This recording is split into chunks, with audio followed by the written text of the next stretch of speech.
તો આ તરફ સાબરકાંઠામાં પોલીસે જ દારૂબંધીના ધજાગરા ઉડાવ્યા અને ભાન ભૂલેલા જીતેન્દ્રસિંહ ઈડરની બજારમાં ખેલ કર્યો અને નશામાં ફૂલ જીતેન્દ્રસિંહે રસ્તા વચ્ચે જ કાર ઊભી રાખી અને નશામાં ટલ્લી થયેલા જીતેન્દ્રસિંહને લોકોએ સાઈડમાં કર્યા છે। આ દ્રશ્યો પણ સામે આવ્યા।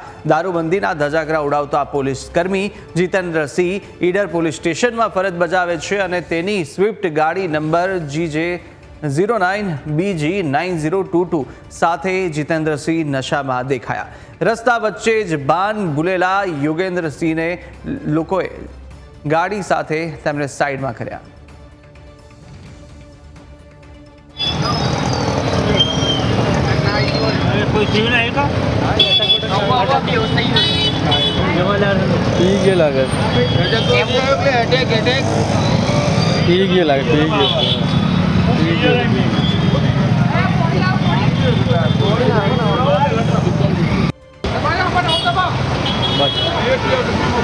बस